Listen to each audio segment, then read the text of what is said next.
नहमदुहु व नुसल्ली अला रसूलिहिल करीम अम्मा बाद अऊज़ु बिल्लाहि मिनश शैतानिर रजीम बिस्मिल्लाहिर रहमानिर रहीम वजादिलहुम बिल्लती हिय अहसन सदक़ल्लाहु मौलाना अज़ीम। आज हमारे पेश नज़र एक ऐसा मौजू है जो सोशल मीडिया में बहुत ज़्यादा गर्दिश कर रहा है और ये मौजू मिर्ज़ाइयत से मुताल्लिक़ है। मिर्ज़ाई आम तौर पर दूसरे लोग कहते हैं, लेकिन अहमदी अपने आप को वो लोग कहते हैं।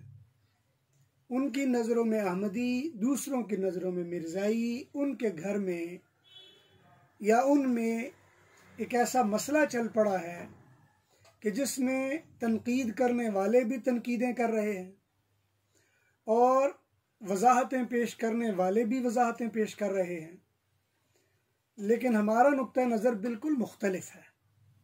हम इस वक्त ना तनकीद कर रहे हैं और ना किसी वजाहत में जा रहे हैं। हमारा मुद्दा ये है कि इंसान की सबसे कीमती मता उसका ईमान है और इंसान की सबसे बड़ी इबादत, वो सबसे बड़ी इबादत, सच्ची बात यह है कि वो ईमान बिल्लाह है। लिहाजा मैं वो तमाम बहनों और भाइयों को जो अपने नाम के साथ एक्स अहमदी लिखते हैं या जो अपने आप को साबिक अहमदी कहते हैं या जिन्होंने अहमदियत को छोड़ दिया है या अभी तक वह अहमदियत के मामले में उलझे पड़े हैं, उनके लिए खुसूसी रहनुमाई के लिए चंद नसीहतें अर्ज़ करता हूँ ताकि अल्लाह तबारक व तआला उनके लिए और हमारे लिए आखिरत में सआदत नसीब फरमाए। असल बात यह है कि ईमान वो अल्लाह ताला के पास कामयाबी की ज़मानत है। अगर आपके पास अमानत है, अगर ईमान है तो आपको ज़मानत मिल जाएगी। अगर ईमान नहीं है तो ज़मानत भी नहीं मिलेगी। लिहाजा इस वक्त इस मसले में पढ़ना कि कौन क्या है और कौन क्या नहीं है, इसमें बिल्कुल नहीं पड़ेंगे। और मेरी बाज़ बातें आज यकीनन इशारे के अंदाज में होंगी जो यकीनन आम कारीन के लिए उसका समझना काफ़ी मुश्किल भी हो सकता है, क्योंकि आज की मेरी वीडियो ये हरगिज़ आम लोगों के लिए नहीं है, यह आम उलमा के लिए भी नहीं है, ये आम अहले इल्म के लिए भी नहीं है। आज की मेरी वीडियो ख़ास तौर पर मिर्ज़ाई, मिर्ज़ाइयत से बागी, मिर्ज़ाइयत के तर्जुमान, मिर्ज़ाइयत का रद्द करने वाले लोग, सिर्फ वो मुखातिब हैं। हुज़ूर अकरम सल्लल्लाहु अलैहि वसल्लम आखिरी नबी हैं और आपके बाद कोई नबी नहीं आएगा। आपको जब कहा गया कि ख़ातमुन नबिय्यीन, तो इसका मतलब ये नहीं है कि ख़त्म कर देने वाले नबियों के, इसका मतलब ये है कि नबियों की मनसब नबूवत को तमाम कर देने वाले या उस मनसब को कामिल और मुकम्मल कर देने वाले। आम तौर पर यह एतराज़ किया जाता है और समझ भी आता है एतराज़, थोड़ा बहुत समझ रखने वाले इस एतराज़ को बड़ा उछालते भी हैं कि जी नबूवत एक नेमत है और नेमत को तो जारी रहना चाहिए। ये क्या हुआ कि जी पहली उम्मतों में तो एक एक वक़्त में कई कई 100 नबी आ गए और हमारी उम्मत में कोई नबी नहीं आया, हुजूर सल्लल्लाहु अलैहि वसल्लम के बाद कोई और नबी ना हो। तो ये कितनी महरूमी है कि इतनी बड़ी नेमत से हम खाली हो गए हैं। लेकिन एक बात याद रख लीजिए कि हुजूर सल्लल्लाहु अलैहि वसल्लम की नबूवत एक साइड पे और 1,24,000 अम्बिया की नबूवत दूसरी साइड पे हो, तो भी हुजूर सल्लल्लाहु अलैहि वसल्लम की नबूवत उन सब पर भारी है। हुजूर सल्लल्लाहु अलैहि वसल्लम की नबूवत वो अतमम और अकमल है। इसीलिए अल्लाह ताला ने फरमाया अल यौमा अकमलतु लकुम दीनकुम, आज हमने दीन को कामिल कर दिया है। और फरमाया व अतममतु अलैकुम निअमती, और नेमत को तमाम कर दिया गया है। और फरमाया व रज़ीतु लकुमुल इस्लाम दीना, इस्लाम के बतौर दीन के तुम्हारे लिए हम राज़ी हो गए हैं। अब हुजूर सल्लल्लाहु अलैहि वसल्लम के बाद कोई नबी और आने की ज़रूरत नहीं है। इसलिए उलमाए उम्मत को वो मनसब और मकाम और मर्तबा दे दिया गया है जिसमें फरमाया कि उम्मत के उलमा वो अम्बिया बनी इसराइल के मानिंद होंगे। ये मकाम व मर्तबा दे दिया गया है। इसलिए आज का मेरा मुखातिब ख़ास तौर पर निदा अन्नासिर, जिन्होंने अभी कुछ दिन पहले, बल्कि कुछ महीने पहले, जिन्होंने एक अपना वो कन्वर्सेशन उनकी हुई मिर्ज़ा मसरूर के साथ, उसको भी ऑन एयर कर दिया है या किसी ने उनकी तरफ से कर दिया है। और सबसे दिल को छूने वाली जो बात है उनकी, वो एक नज़्म है जो रात को मतलब 1-2 दिन में ऑन एयर हुई है। और कोई शाह साहब थे, उन्होंने, डॉक्टर शाह साहब, उन्होंने उसको तर्जमे समेत ऑन एयर किया है। और हकीकत बात यह है कि ये बड़ी ही दिल को छूने वाली है, क्योंकि जब आप हक के मुतलाशी होते हैं तो फिर हक की तरफ जाने में कोई आर नहीं होनी चाहिए, फिर दरमियान में कोई मसाइल ऐसे नहीं होने चाहिए कि आपको वो हक से दूर कर दे। साफ सी बात यह है कि मैंने, निदा आपने, इसी तरह मैडम जाहिदा हैं, एक आफाफ अजहर हैं, ये वो बहनें हैं, और इसी तरह कई भाई हैं जो मिर्ज़ाइयत की बद यानी अमली या बद इखलाकी की वजह से उनसे बागी हो गए हैं। लेकिन बागी होने के बाद दूसरी तरफ हमारे उलमा की दुरुस्त अंदाजी या सख्त पहलू की वजह से वो इधर आने के लिए भी आमादा नहीं है।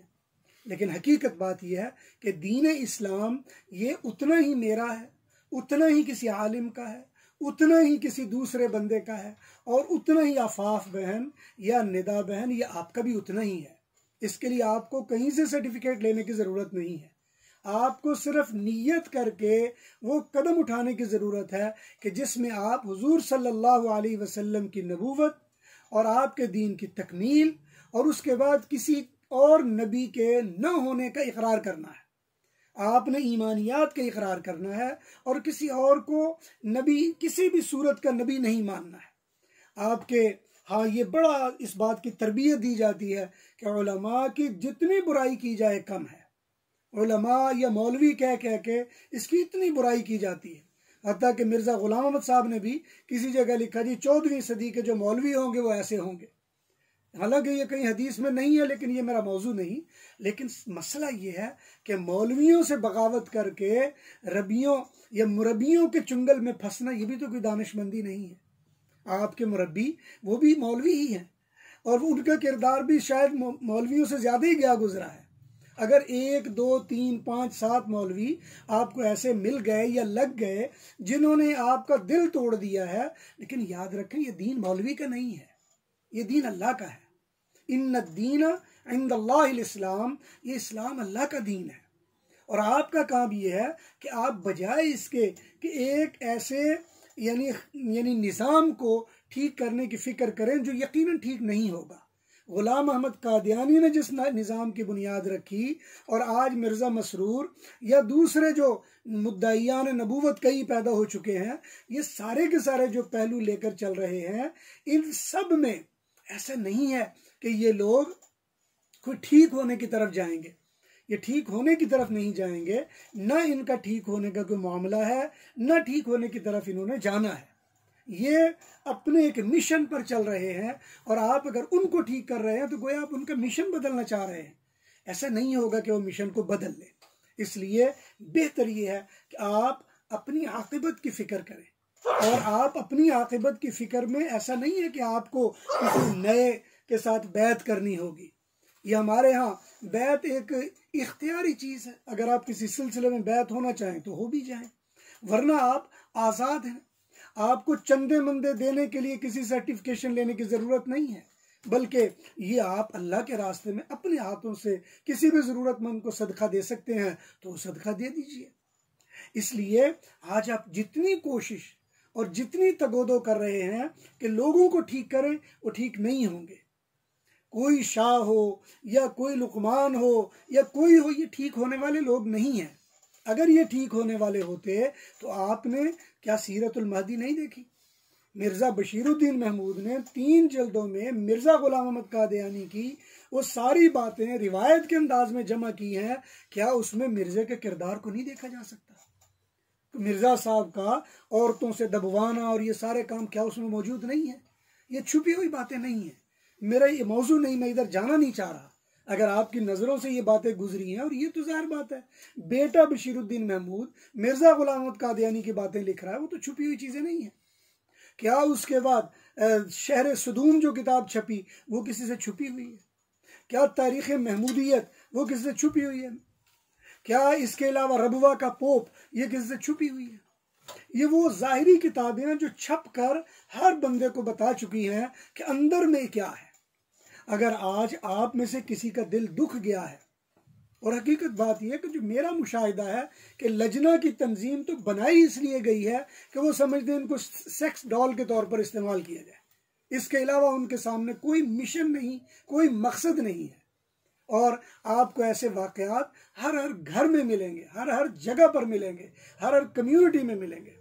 लेकिन खौफ खुदा, अल्लाह से ताल्लुक़, मोहम्मद करीम से अपना ताल्लुक़, उम्मत के साथ अपनी वाबस्तगी, और अल्लाह तबारक व तआला की बारगाह में अपने आप को आजिज़ बंदा बनाकर पेश करना, और अल्लाह ताला से अजर और सवाब का मुस्तहिक़ बनना, ये असल चीज़ है। जो हकीकत बात यह है कि हमारी तरजीहात में से होनी चाहिए, तरजीह होनी चाहिए, हमारी प्रेफरेंसेस ये होनी चाहिए कि अल्लाह हमसे राज़ी हो जाए, मोहम्मद करीम की इताअत हमें मिल जाए, हम दीन का जो इज्तिमाई मनहज है उसके साथ जुड़ कर चल रहे हों, अपना कोई रास्ता ना बना रहे हों। ऐसा ना हो कि जैसे हदीस मुबारक में नबी अलैहिस्सलाम ने फरमाया, मन शज़्ज़ शुज़्ज़ फिन्नार, जो इज्तिमाइयत से हटेगा वो जहन्नुम में जाएगा, इसलिए कि उसको जहन्नुम में ले जाने वाला है। तिरमिज़ी शरीफ में एक हदीस है, हुज़ूर सल्लल्लाहु अलैहि वसल्लम ने फरमाया कि एक दिन एक ख़त खींचा ज़मीन के ऊपर और फरमाया, हाज़ा सिराती मुस्तक़ीमा, ये मेरा सीधा रास्ता है। और फ़ख़त्ता ख़त्तैन, और फिर दाएं बाएं छोटे छोटे ख़त भी खींचे, और फरमाया कि ये दूसरे रास्ते हैं, और फरमाया कि वला तत्तबिउस्सुबुला फ़तफ़र्रक़ बिकुम अन सबीली, ये छोटे छोटे रास्तों की तरफ ना जाना, इसलिए इज्तिमाइयत पर रहिए। इसलिए मैं आज अपनी बहनों को और उन भाइयों को जो अपनी ज़िंदगी और ज़िंदगी का एक वक़्त लुटाने के बाद दिल बर्दाश्ता होके आज परेशान हाल हुए पड़े हैं, मैं उनकी खिदमत में अर्ज़ करता हूँ कि आप मेहरबानी फरमा कर अपने दीन, और ये दीन आपका भी दीन है, ये हमारा दीन नहीं है। मिर्ज़ा गुलाम अहमद कादियानी अपनी नबूवत का बहुत बड़ा किला खड़ा करने के बावजूद इस्लाम का इनकार नहीं कर सका, कुरान से मुँह नहीं मोड़ सका, हकीकतुल वही अपने वहियों की किताब लिखने के बावजूद, तज़किरा पूरा वो लिखने के बावजूद वो कुरान से अपना ताल्लुक़ नहीं तोड़ सका। सीरतुल महदी और इसी तरह मलफूज़ात जो हदीस के नाम पर जमा करने के बावजूद वो दूसरी हदीस की किताबों से ताल्लुक़ नहीं तोड़ सका। वो अपना नबूवत कामिल और मुकम्मल और नई तशरीह लाने वाला नबी बनकर और न जाने कौन कौन सा नबूवत का दावा करने के बावजूद इस्लामी इबादात से और तरीक़ाकार से अपना ताल्लुक़ तोड़ नहीं सका। उसकी वजह यह कि मोहम्मद करीम की नबूवत की कामिलियत और अकमलियत की निशानी यह है कि आप जो लेकर आ गए हैं वो कामिल और मुकम्मल है। इसलिए मैं आज अपने इन अल्फाज के साथ अपने भाई, अपनी बहनों और उन दिल बर्दाश्ता लोगों से जो मिर्ज़ाइयत से तंग आए हुए हैं, अहमदियत से तंग आए हुए हैं, उनसे ये अर्ज़ करता हूँ कि आप अपने इस्लाम और अपने दीन को अपने सीने के साथ लगाइए।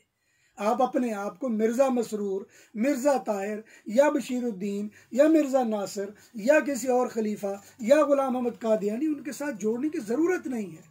ये या तो दीवाने लोग हैं या ये जानबूझ के गुमराह लोग हैं।